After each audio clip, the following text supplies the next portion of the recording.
welcome to Trashy Trashy, where we take a dumpster dive on this week's garbage people and look at all the trashiest news stories. My name is Erica, and I'm your host. My name is Cassandra, and I'm your other host.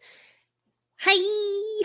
Hi, how are you? I'm doing pretty good, actually. Not to be like an asshole, but everyone's been talking, I should knock on wood. Everyone's been talking about how this Mercury retrograde's been kicking their ass. Mm-hmm. I've been doing pretty good. Wow. I feel like maybe it skipped me, or maybe it's just going lighter on me. I have friends who are into astrology, and sometimes Mercury retrograde doesn't ruin every aspect of your life, like, for everyone. Sometimes it's just like I'm constipated and that sucks. So damn you, Mercury, I can't remember a time in my life where I've had that experience. What? Constipation. You've never been constipated? I can't think of a time. Try lentils. Okay, sounds or good. Cheese. Oh, wait. Every once in a while when I'm traveling. Oh, that's common. Yeah. Just like that first day where you're like, I'm just not used to my surroundings. It's not like, it's just like, but I'm not, but it's not like, oh, it hurts, or it's just like, oh, I haven't gone to the bathroom. That's not on my schedule. You can't poo-poo when you're not safe. Yeah. Actually, scared shitless is not a term that applies to people. I actually, I'm not doing so well, Cassandra. Oh no, is Mercury hitting you hard? Well, it's just like I woke up with this horrible pain on my shoulders and just on my head. It was just like so heavy because it's just so heavy with the burden of the crown of being nominated for a Hubhopper Best Podcast Award under documentary and news. I was feeling that in my knees yesterday. Mm-hmm. The weight of that pressure of our Hubhopper Best Podcast in the documentary and news category. I guess what would help is if people voted for us. Absolutely. And the way, that you can do, we're being facetious. We're actually extremely grateful. If you go to community.hubhopper.com/best documentary news, you can vote for Trashy Trashy as your favorite news podcast. It takes 10 seconds. We will post the link in our episode notes. We will post it on our social media, and this is a vote. And then the top 3 vote getters will receive go to a jury panel by a prestigious panel of judges. And we are just extremely, extremely grateful to have been nominated and to be in this category with some very prestigious podcasts. But I got to go to the chiropractor because just this weight's been on me, from carrying this burden of greatness, I'm not trying to win as a bit, but like, I think it's worth saying we're against real news podcasts. Yeah, absolutely. Hubhopper is we're against essentially the Michael Barbara of India. Is some of our competitors. Think of the Daily, but for India. We're against some heavy hitters. The NPR of India. But, that doesn't mean that we don't deserve it.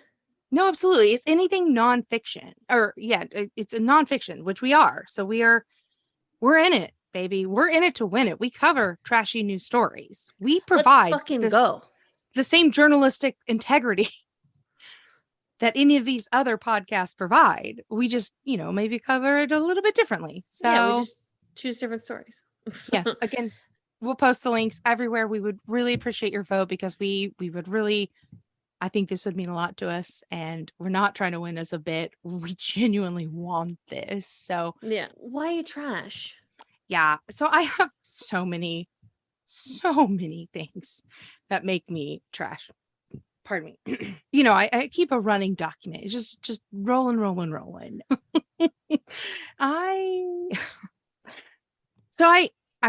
I love I love my partner Winston so much. And we, I've been talking about how we had these electrical blackouts and we had to throw away so much food from our fridge because we Ugh. were without power for so long. And we put ice in it, tons of ice bags in it. We just still had to throw away a lot of stuff. And I had some items in our fridge. Let's call them magical items. Dolly Parton frosting.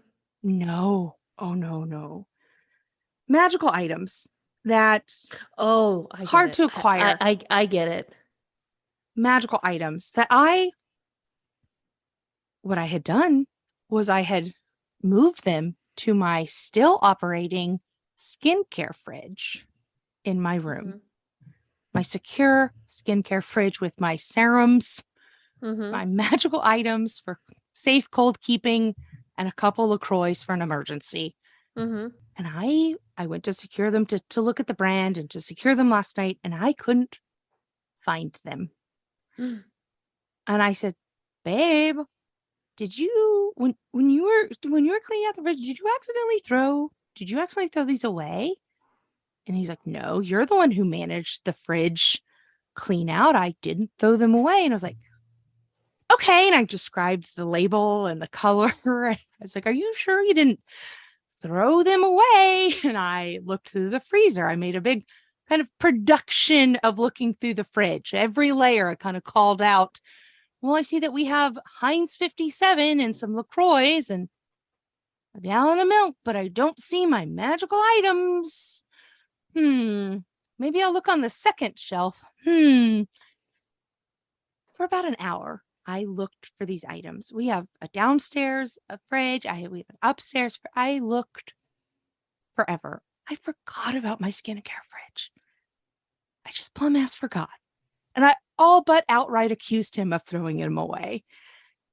And then I was just panting. I was like so upset. There's money invested in these. And then he goes, Did you check your fridge? And I was like, yes, I've checked the fridge. And he's like, no, did you check your fridge? And then I felt I could have fit in his pocket. I felt so small. And I walked over to my fridge and there was everything. And I had to eat so much crow for dinner last night. I'm so full. I'm full of bird. I'm full of crow because I had to say, oh, I'm so sorry. I'm so sorry. And he has not let me forget it now for hours and hours, days going on. Maybe you should just consume some of your magical items and then everyone will forget. Oh boy, I feel like an asshole. I was complete trash by being like, are you sure you didn't accidentally though? It's not a big deal if you accidentally threw them away. I just want to know. Sometimes it's fun to be drama. I mean, like whatever. I was complete drama. So, but I did apologize. But secure, they're safe. Have them. Very nice. Very good. We're all gravy. Anyway, Can I ask a personal question? Oh yeah. What's your electric bill? 3 fridges, babe? Well, the downstairs fridge is like a mini fridge. How big is your fucking skincare fridge? Like the size of a laptop. It fits like a serum and like 2 LaCroix. And some magical items. Right. Okay. No. Okay. All right. Cool. Yeah. Our electric bill, here, there. Mine too. North, south. We got 2 fridges here, so I was just curious. Yeah. What it would be like to have 3. Living high on the hog. Yeah. All right. And why are you trash? Oh, babes, I'm a bad person. Oh no, what'd you do? So finally the heat let up, and so I had to get my steps in. It's been too long, so I take my dog out for a walk around our neighborhood, and I hate walking on busy streets. She's a puppy, she pulls. Still, like, we're trying to train her not to do that. I also just don't like walking on busy streets. I'm sorry, LA, but I don't fucking trust you not to hit me on the sidewalk. Everybody's texting. No, I'm not trying to die. So I'm taking neighborhood streets and I'm trying to like make my walk last as long as possible because I got to get the steps in. So I'm just kind of wandering around. I'm on the phone with my cousin, like just chit-chatting away, just walking through all these neighborhoods. And I find myself at a spot that is quite far from home. And I go, oh shit, I've been really out here walking. So I looked down at my little watch and I was like, oh yeah, I'm about 2.5 miles from home. Fine. Time to turn around. Like I've been weaving my way over here. It's a direct route home. No problem. But I didn't want to take the major streets. So I was like, let me get home without taking major streets, but still like a direct route. So I start going in the direction that I believe to be correct, and things start to feel off. Now, I see lots of little kids and their parents with backpacks, and I go, oh, I live right down the street from an elementary school. I'll follow these kids and they will lead me home. So, from a safe distance, I was following a lot of kids, elementary school age kids. And I was like, take me home, kids. I didn't speak to them, of course. And I was a safe distance again, but I felt like a weirdo and I knew it was wrong. I have GPS on my phone. I could have looked this up. And lo and behold, those kids, those little fucks, they took me to the wrong elementary school. They took me to an elementary school even farther from my house. I was like, oh my God, I deserve this. Because I thought I was being so crafty by following all these little children. And this is what I get for being a weirdo creep. It's like a reverse Hansel and Gretel. Like you. Yeah. So I'm very far from home and I'm like, all right, I gotta get home. Like, I start work soon. I gotta get home. And so again, I'm like, I know how to get home from here. I'm very far, but I know how to get home. So just go home. But I didn't want to take the busy streets. I got lost one more time. And at this point, Taylor, my fiance, is tracking my location. He's watching me get lost again. He thinks he almost calls me, but he was like, I need to let her make her own mistakes because I refuse to pull my GPS out. Classic. I'm like, I'm the queen of the valley. I know how to get home. No. So I walked 4.5 miles. My intention was to go 3 miles, and I walked 4.5 miles, being a fucking weirdo and following kids. So, incredible. Yeah, it doesn't pay to be stubborn all the time, you know. You know what it does pay though? It does pay to stick to a goal, and that's what the person in our first story for sure did. Oh yeah. Okay, so from luxurylaunches.com, which love to be featured in that someday. I get the print edition. No. Is it made of velvet? Mm-hmm. The pages are silk. This Star Trek obsessed Chinese billionaire spent $97 million to build his office in the shape of the USS Enterprise. Pretty cool if you're into that.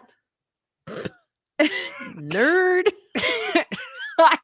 I just like truly how many hungry people there in the world. Anyway, yeah. So, I'm sure he does a lot of things for charity to avoid taxes. Come on. Of course. You know what? And who am I to throw shit? Like, yeah, there's hungry people in the world. So mega but fan. Like, who cares? I care. Oh my God. I care about the hungry people in the world. Of course. I can't be thinking about them when I'm thinking about this dorkazoid and his Star Trek office. Mega fan and wealthy tech entrepreneur Lou Dijon. I'm so sorry to everyone if I've mispronounced such. This is a tough one to beat. He hasn't shield away from spending close to $100 million to make his company headquarters look like a Star Trek spaceship. So the chairman of NetDragon Websoft, one of China's most popular mobile internet providers, purchased the rights from CBS to build a home and an office block in the Chinese city of Fuzhou, based on the American science fiction entertainment franchise. So Wow, you have to buy the rights from CBS in order to make maybe to make it like that accurate or something. I think to make it that accurate, and I think CBS thought it was a joke. They were like, they dismissed the idea as a joke, and wow. but then they're like, oh no, we'll take the money. Yeah, we'll take the money.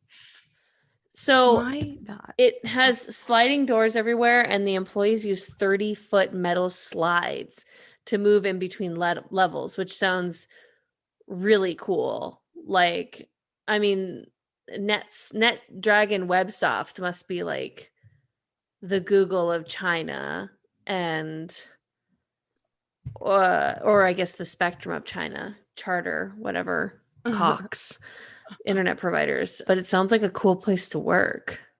Inside, there's also a life-size Tyrannosaurus Rex skeleton replica. Oh, come get out. That's not canon. That's not canon. Now you're just getting rich people shit. Yeah, it's not a real skeleton. GTFO. Like, spend the money. You have it. Is there though a Tyrannosaurus Rex in Star Trek? Like, are we wrong? I know just the person to text about this. Let's do some, as journalists, it's our duty to follow up on this. It's modeled after the one discovered in South Dakota in 1987.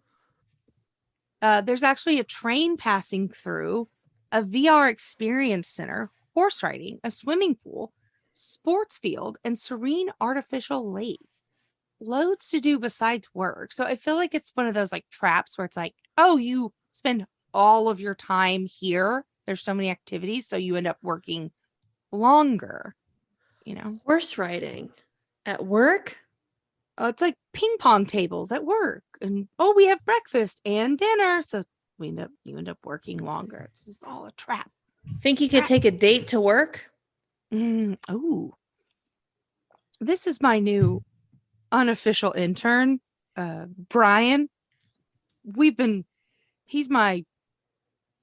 seeing each other for 3 weeks. I mean, he's been my intern for 3 weeks now. We boink. Yay. You know who's not going on a date anytime soon?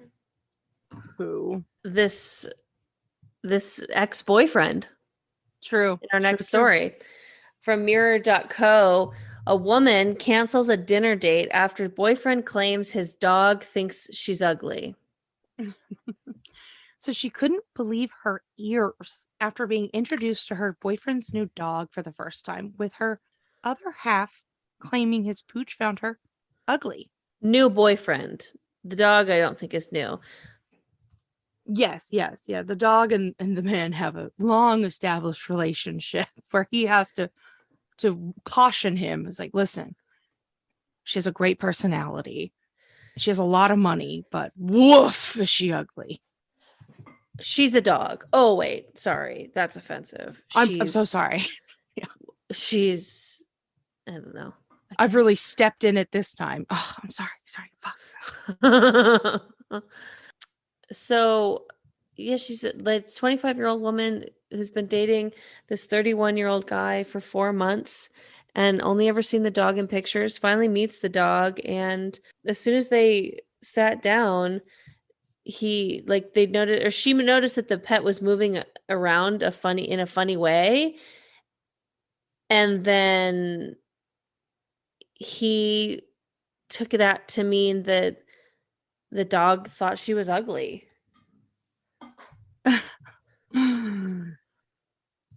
So Michael said that the dog was telling him about, I was like, okay. And then he flat out said the dog thought I was ugly. And this shocked her completely.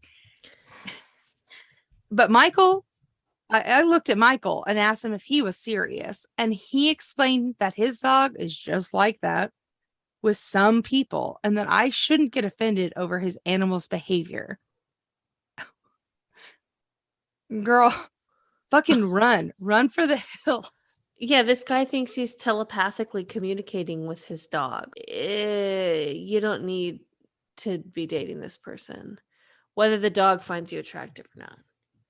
Yeah, she left, canceling dinner plans. He called her several times, and when she finally picked up, he accused her of overreacting. So my dog thinks you're ugly. Get back here. I made a macaroni big enough for two. He advised her to get rid of the toxic sensitivity. I've never heard of toxic sensitivity. That's a new one God. for me. I love Yeah. it though. I'm definitely going to accuse people of that moving forward. Toxic sensitivity.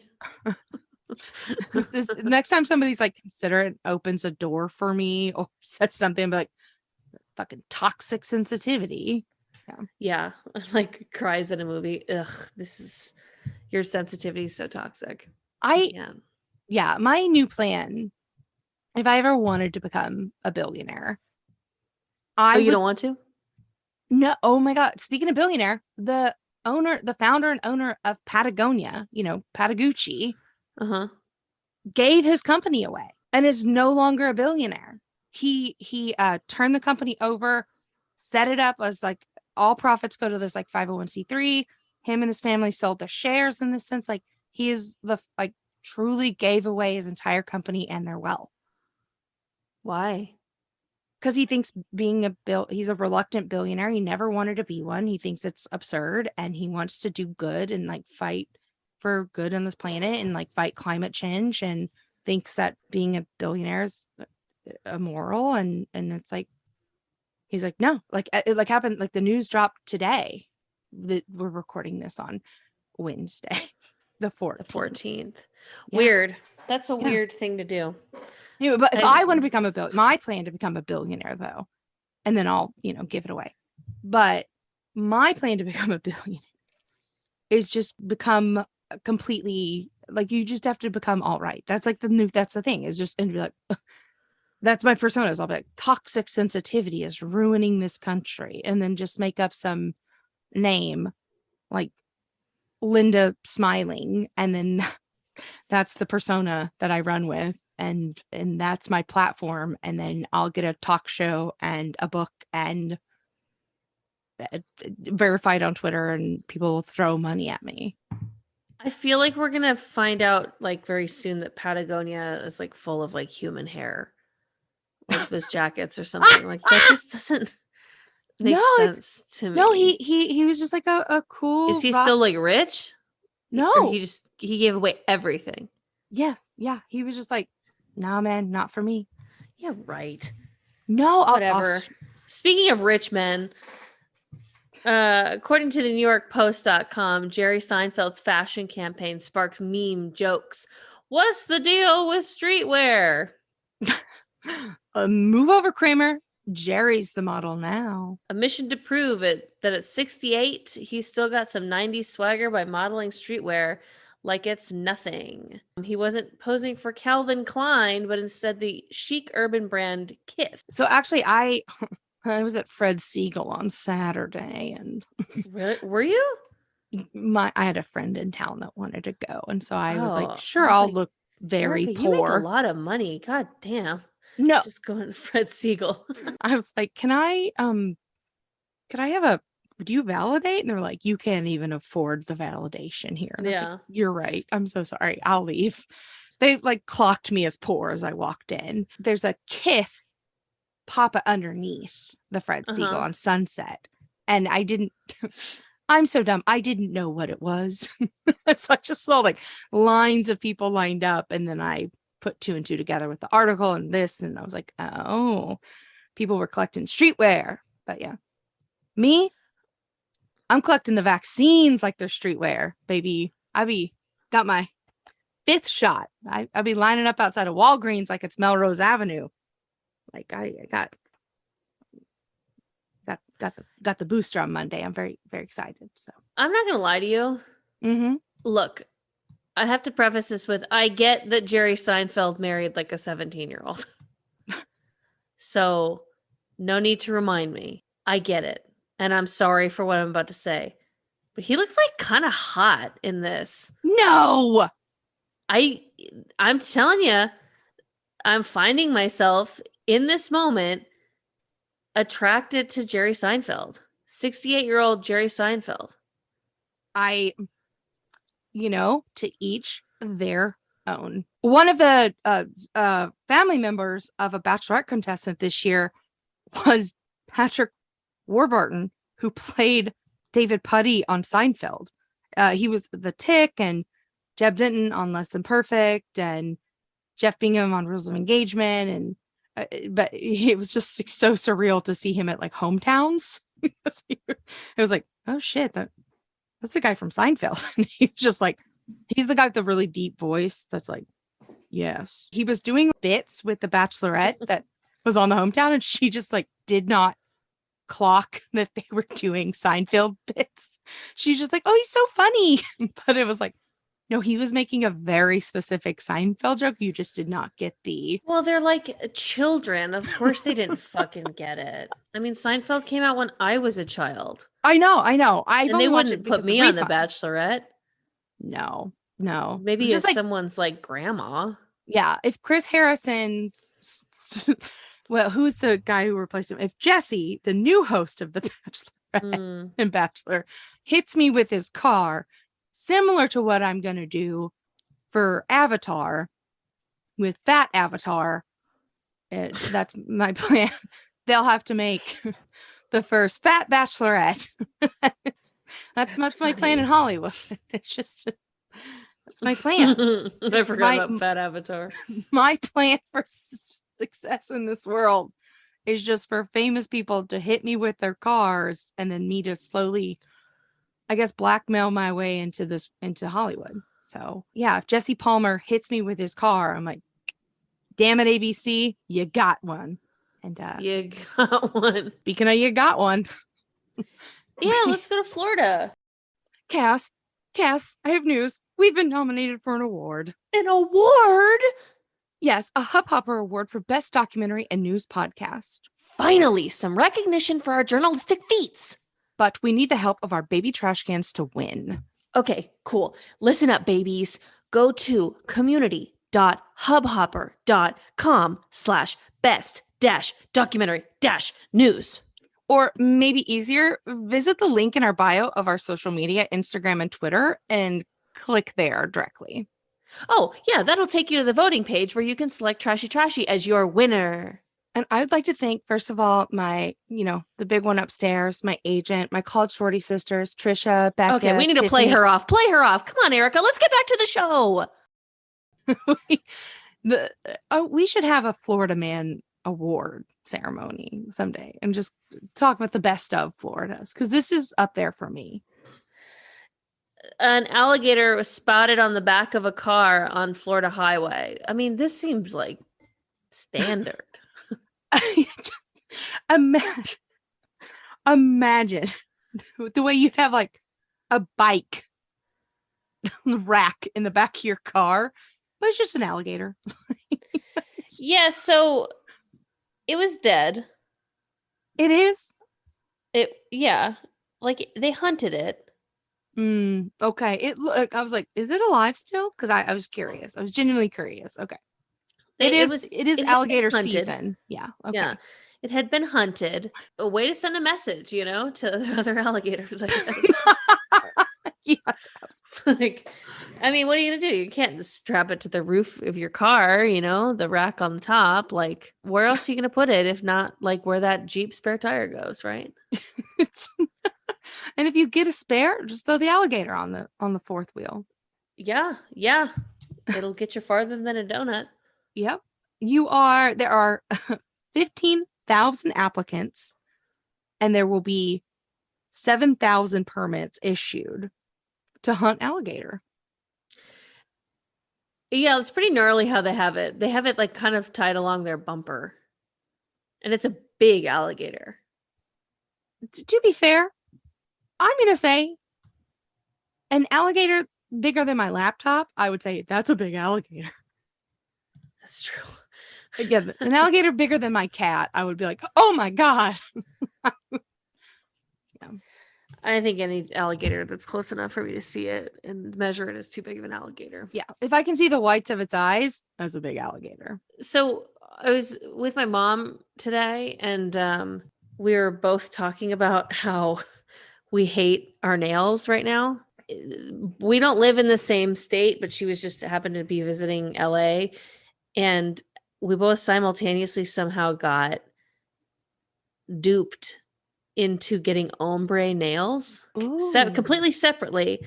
She has these weird ombre nails that are like blue on top and then like clear on the bottom. They look weird. She knows it. I know it. And then I also have ombre nails that like are nude on top and then white on the bottom. And I was at the salon and like I had these nude acrylics that were gorgeous. They were growing out. The woman's like, "Oh, have you ever done ombre? It'll be really pretty." And she loved what she did. Like she put glitter on it. She took a picture for the Instagram, et cetera, et cetera, et cetera. Okay. Cass, I took a snapshot of that as inspiration. I love them. Are you serious? Yeah. I have a screenshot on my phone. Okay. So anyways, great. I'm glad that you like it. The point is that she was like, I just like better when I have a French tip. Are you thinking about doing a French tip for the wedding? And I said, no, Mom, I'm not. Because I associate white French tips with porn stars. Or the year 2003. Yeah. Or strippers. And that's how I've gotten. Hey, by the way, no shade. My mom likes it and sex workers like it too. She's not my style. But anyways, there was a stripper in our next story. And that's why I'm talking about this right now. Yeah. Yeah. From the NewYorkPost.com.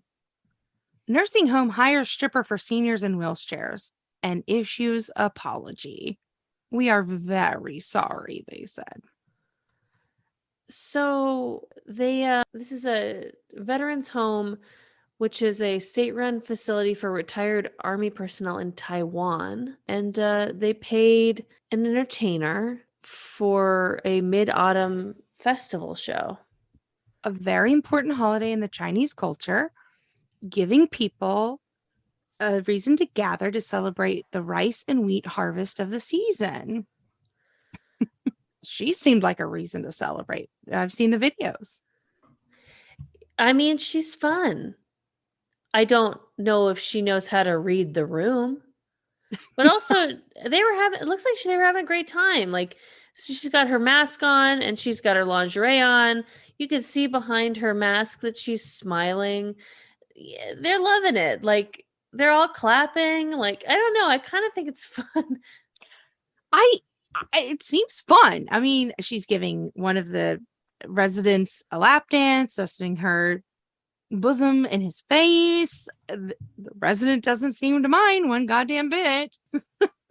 She's showing off her skills, her assets, and the other residents are clapping along enthusiastically, relishing in the raunchy show. I don't see what you have to apologize for. Like, when my grandpa's mom was 99, she was in the hospital, 99 years old. She was having bacon and something else that the doctor said she shouldn't have for her health. And my mom was like, let her eat it, like serving it, like letting her have it, And her daughters, my great aunts, were like, oh my God, she can't have that for her health. And my mom was like, she's 99 years old. I think she can have it if she fucking wants it. That's what I'm saying. Like, these people are let him enjoy. Veterans in a home. Like, yeah, if they're all loving it, bring her back. Bring her back once a week. This is arts and craft time. Nobody wants to sew or make bead art. Like, bring her back. Fun. Yeah, they got some backlash on social media and they had to issue an apology statement. How did this get on social media in the first place too? Like, none of those old people have phones. Great no one question. even had to take pictures. Yes, great question.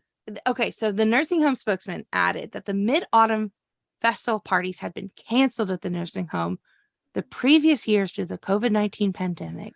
To lift the residents' spirits, they arranged for the dancer to perform a show. But they conceded that the dancer's actions were a little too enthusiastic and fiery. and that they would be more cautious when planning such events in the future. Girl, Nah. let them have their fun. Like, what are they going to do? Play bingo? Karaoke? Let them have their fun. She was wearing a mask. That's COVID protocols. It's quite fine. No, I don't know. Have fun. You Fun. know what isn't fun? What? Work. Hell yeah. I do not dream of labor. Okay, this is not something I've ever done, and it's not something I ever will do. Okay. But certainly everyone has that moment where they're like, what if my place of business got on fire? Of course. What if a bomb threat got called in? Wouldn't that be interesting? Yes. You know, yes. Again, never would do it. It's a serious crime, a felony, very, very, very bad. But, sometimes you just wake up and you go, huh, that would probably do it.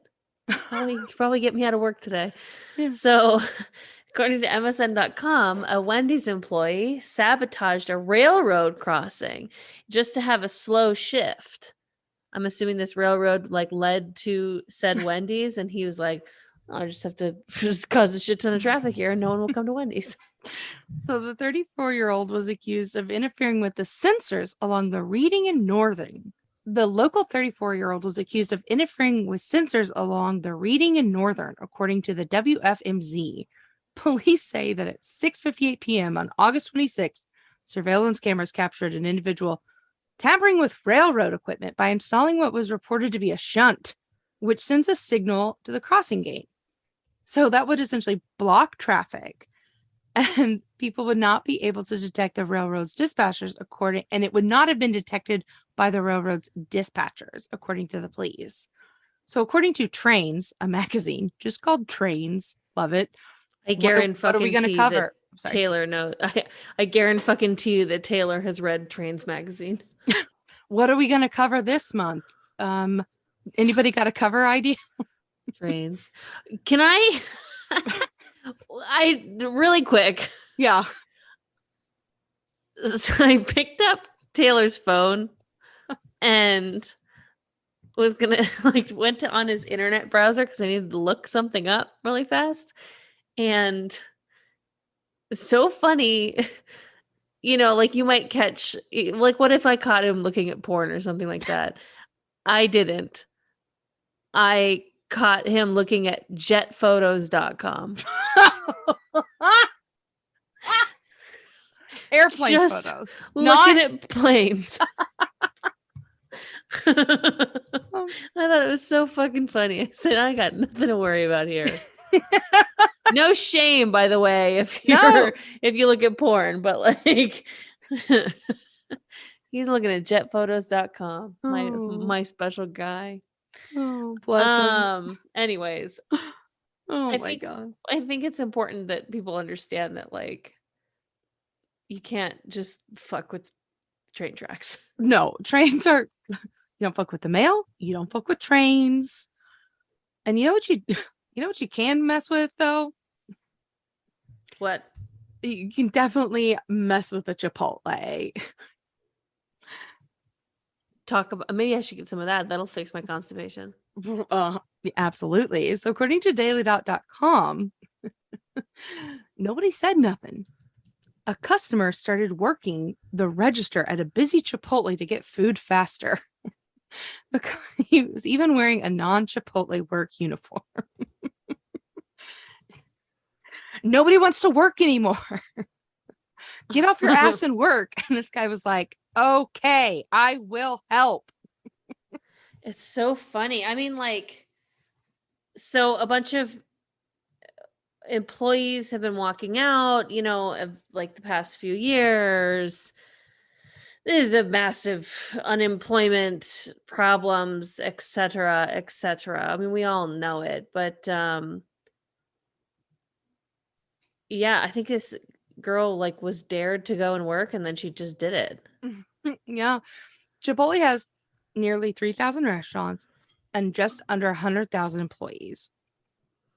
It announced last year it was looking to hire 20,000 new employees across the U.S. and a TikTok user posted the video of her friend at the register at Chipotle.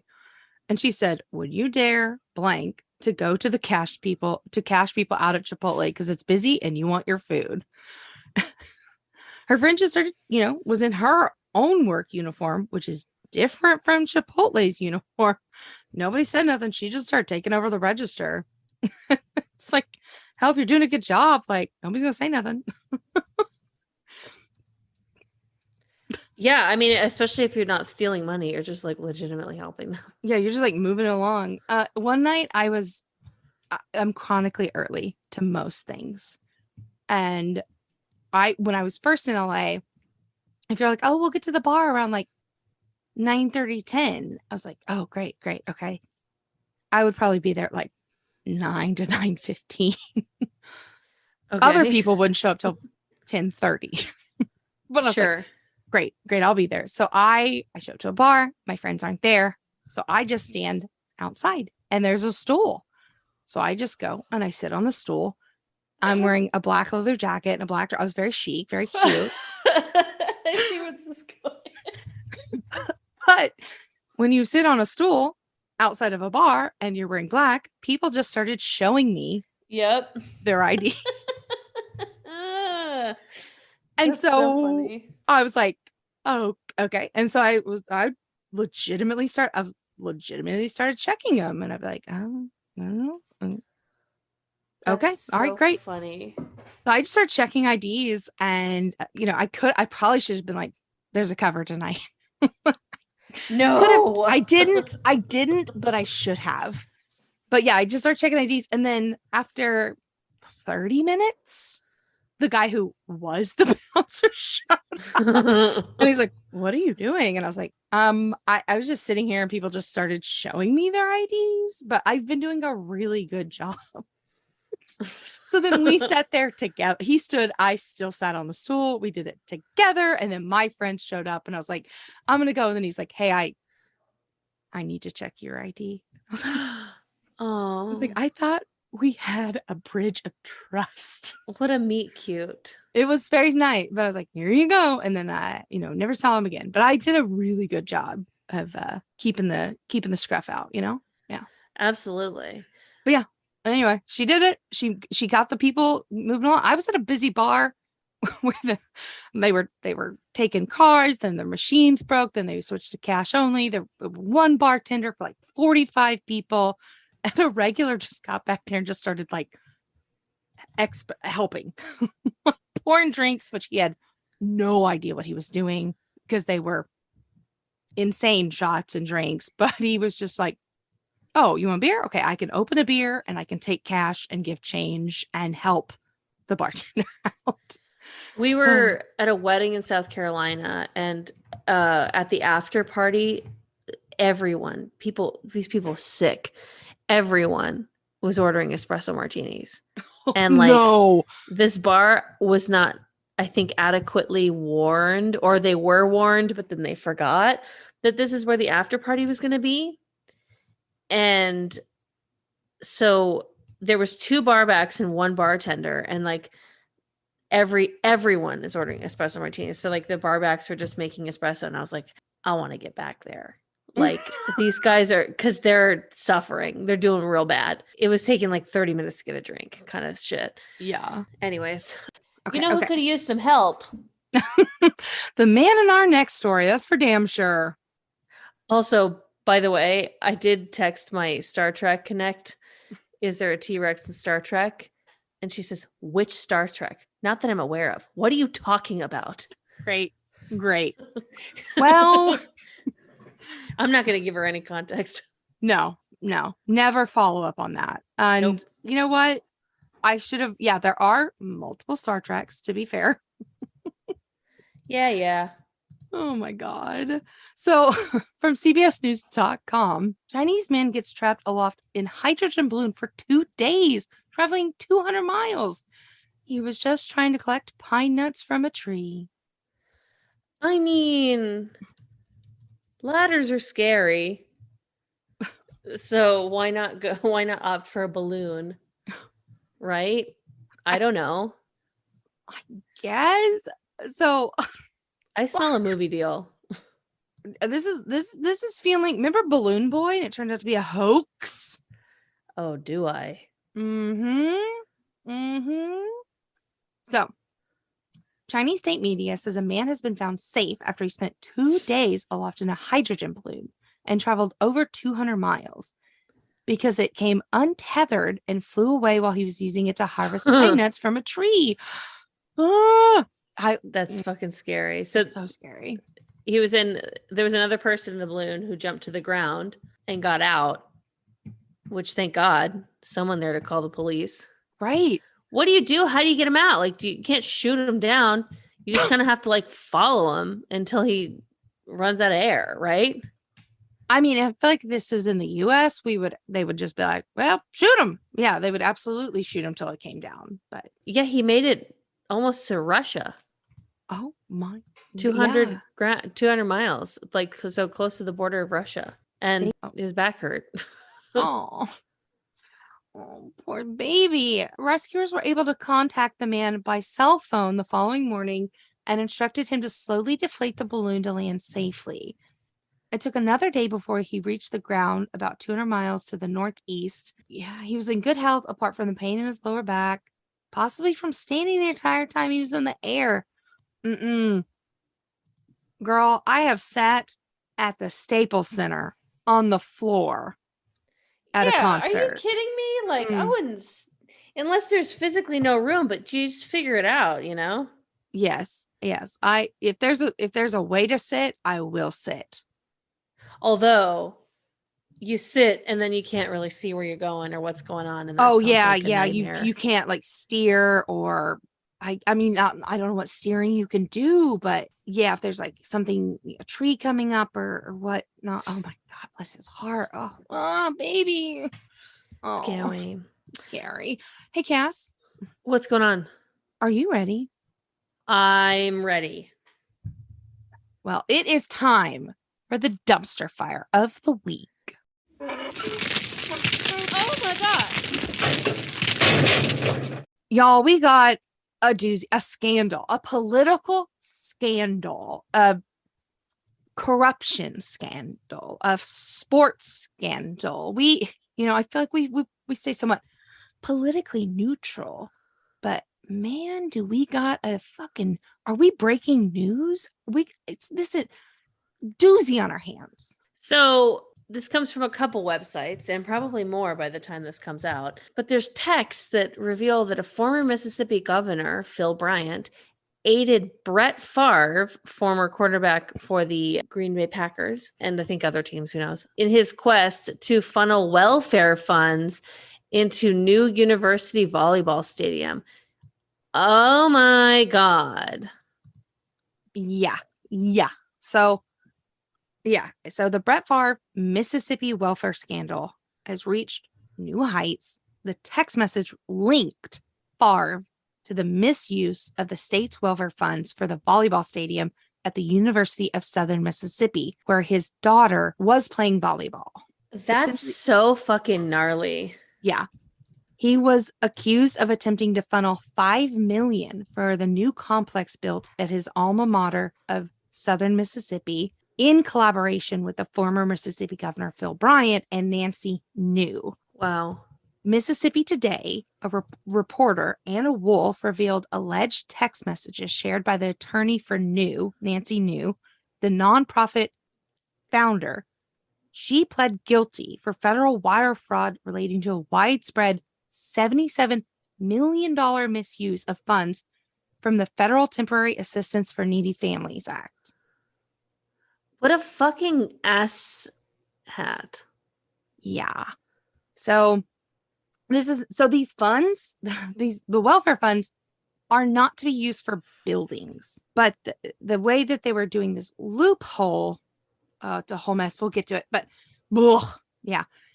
But the texts show former Governor Bryant, guiding Favre on how to write a funding proposal that would be accepted by the Mississippi Department of Human Services. So, one of the text messages show former Mississippi Governor Phil Bryant asking New, who had since pleaded guilty, over the scheme for assistance as it pertained to Favre and his project. Just left Brett Favre, it said. Can you help him with his project? We should meet soon to see how I can make sure we keep your projects on course. Damn.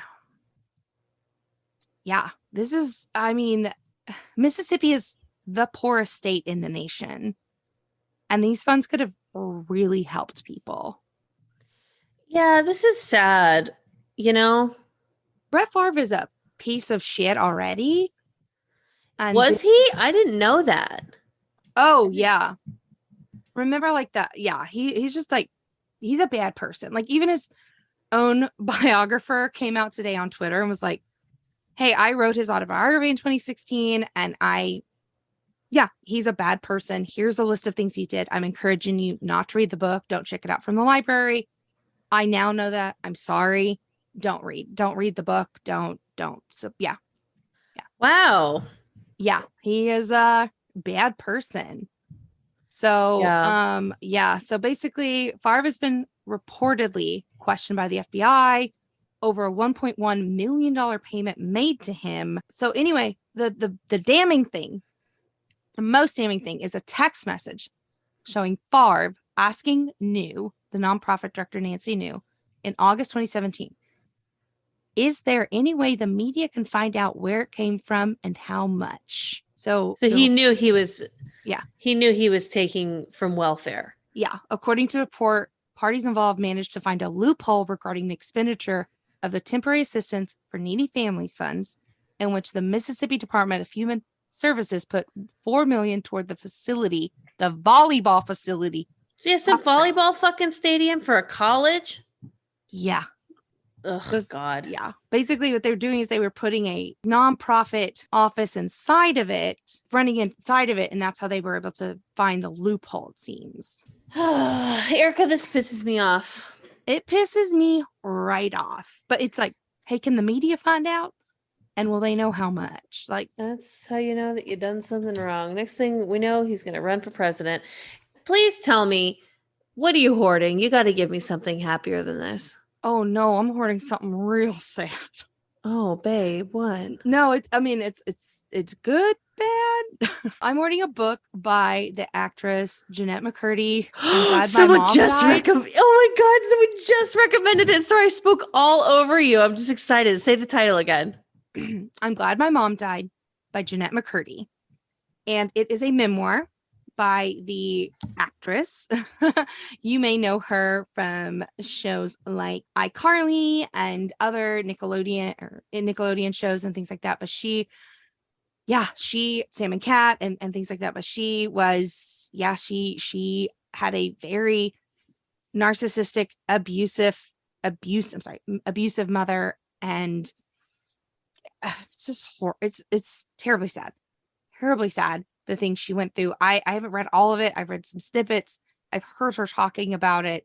Y'all, it's harrowing what she went through. And just her life as a child star, the mother. I mean, it's crazy. But I don't know, man. She was raised, in a poor Mormon family, and there's a clip of her from the Red Table Talk where she's just reading an excerpt of her book. She reads the audiobook herself, and I heard that she starts crying at the end. It's so powerful. I'm excited. It was on back order. It sold out like instantly. It was on back order. It finally came in. I've started to crack it. So you haven't read it yet? Or you just cracked into it? Cool. Just cracked into it. I've just heard the snippets. I've just read, some of it, and I'm just starting, but I think it's powerful, and I'm excited to read it. Yeah. Wow. Yeah. What are you hoarding? Mashed potatoes. Ooh, girl. Delicious. How you cook them? Taylor. He does. Oh yeah. Yeah. I'm the sous chef for salads and the waitress in my family, where I make the salad and then bring the food out to the table. Oh, nice. Yeah. Taylor made the mashed potatoes. He does them real good. I made the steak. So he had steak tonight. Yeah. Just to treat ourselves. And man, mashed potatoes are good. Hell yeah. Hell yeah. And he makes them with almond milk instead of regular milk, and it doesn't even taste weird. Ooh, I So like that. Yeah. yeah, because of my bad tummy. Oh, to Tommy. I I get gotta sicky. I get sicky when I have too much dairy. find I gotta do like an elimination. I gotta do something because there's something that I don't know what I'm jamming on. But it ain't right. Something ain't right with that I'll talk boy. to you about that because I've done it before and it's nice to do an elimination diet. It's hard Yeah. though. What are you throwing out besides all of the foods that you're eliminating? So it's probably yeah, I probably gotta go on a grain-free thing. It's a whole thing. But yeah, I'm throwing out. So about a week ago this time, I didn't know this person existed. And now she's my nemesis. And she's a royal biographer, Angela Levin. And y'all, I just don't like this woman. I think she's a nasty, spiteful, she's an anti-Meghan Markle person. And What's her name? Angela Levin. Oh, okay. We be beefing. Angela Levin, anti-Angela Levin hive, rise up. That's me. And I just really find her, quote, journalism to be in poor favor. And it's just just like not journalism. You know what I mean? It's just kind of She just opinion. only covers The the royals. royals and like And she likes them to be white. Yeah, she likes them to be white. Yeah, it feels. So I just am done with her, and she gets a lot of play, of course, but I tweeted as such, and our dear friend Mike from the podcast Whack Bracket, Multiverse of Madness, he said, us baby trash cans will rise up and will not like her either. And I was like, yeah, ride with us. That's what we want. Don't do anything about it. just also have that sentiment. Thank you. That's the kind of support I want. Don't do anything. Just cool. I appreciate this. That's what I want. Thank you for my ride or dies. Good for She's them. just an old racist hag, and it just sucks. And I'm like, ugh. Yeah. Anyway, so I'm throwing her out. Bye. Throwing her out because I can't Bye, throw out bitch. the rest of it because I'd like to come into the country again someday. So, Sure. but that's what I can throw out. What are you throwing out? Okay. I hate to do this, truly, Mm-hmm. because I think people should read. I think people should write. I think people should be creative. Okay.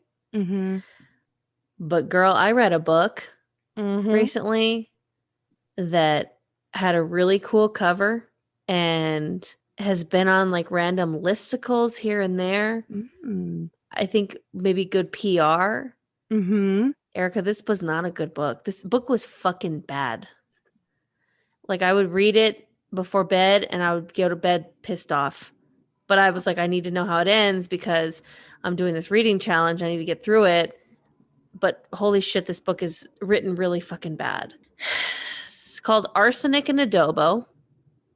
Oh, And is it by the people that made? Okay, go ahead. I'm sorry to interrupt. Go ahead. yeah, it's a little murder mystery, and it's not written well. And I'm sorry. I'm sorry. I tried, and I went on Goodreads and I saw everyone had the same opinions. They're like, really cool cover, really amateur book, not written well, and like everyone was rooting for it. And it just I'm like, who published this? Yeah. What Was is it this? self-published? No, it's Penguin Random House. I It don't seems. know. Anyways, I just kind of feel honestly like I feel like this author was done dirty because it feels like they published the first draft of her book. Like and it, like maybe she didn't get notes or something, but like it feels I don't know. I'm throwing it out. Don't get deceived by its cool cover. I'm wishing this author the best. I hope that her next books she has more people taking care of her because this book was pretty fucking bad. Well, Cassandra, how would you feel if I told you the author was actually 3 goats in a trench coat and can't even read? I would feel better. Okay, well, I'd be like, oh, that's why they spent so much time talking about food for no fucking reason. No, I'm just kidding. She's yeah, I understand. Like I wish more love would go into new authors and young authors, especially ones with a lot of promise. So yeah. Take care of these people. Take care of this woman. Like, there's nothing there. I still read it. I got through it. But fuck. Yeah, she's frustrating. She talks about really cool stuff. I mean, it seems like her beams are really cool, and I want her to we want her to succeed. That's why I feel bad throwing out her book, but I also feel like I need to make people don't read this one. Maybe read her next one. Yeah, there you go. Yeah, this might have been a pancake, and then there we'll go. Yeah. Anyways. All right. Where can the people find you, babes? You can find me at Iconic Erica Curry on Instagram. You can find me at Gilligal on Twitter. You can also find us at community.hubhopper.com/best-documentary-news and vote for Trashy Trashy Podcast. Great. Yeah, where are they going to find you? Oh, at Cass Cardenas on Instagram and on Twitter. And yeah, vote for this podcast, please. Absolutely. Voting does end on the 25th. So please vote. Get it in. Get it in. Like I always say, get it in. Always say, get it in. That I stay be saying, get it in. As always, you can find this podcast at Trashy Trashy Podcast you can find this podcast at Trashy Trashy Pod on Instagram, Twitter, TikTok, and any other platform that we can claim that name on. You can find us at trashytrashypodcast.com or at our Gmail at trashytrashypodcast@gmail.com. Let us know why you're trash. Send in a story. We always love it. Please, if you would, share this podcast with one friend. Please. That's our challenge. Share it with one friend and ask one friend to vote for us in the Hubhopper Awards. Yeah, I challenge you. I challenge you, readers. It's like a duel. Imagine me taking off my little glove, finger by finger, slowly. Yeah. Little white glove. Uh-huh. I have it in my hand, and then I smack you across the cheek. And I say, I challenge you to a duel. And the duel is telling one friend about this podcast and asking one friend to vote for us in the Hubhopper Awards. Do you accept? Yes. Oh, great. Hey, Cassandra. What's going on, girl? Stay garbage. You stay garbage, girl. You said my whole name. I thought I was in trouble. Ooh. All right. Bye-bye. Bye, baby.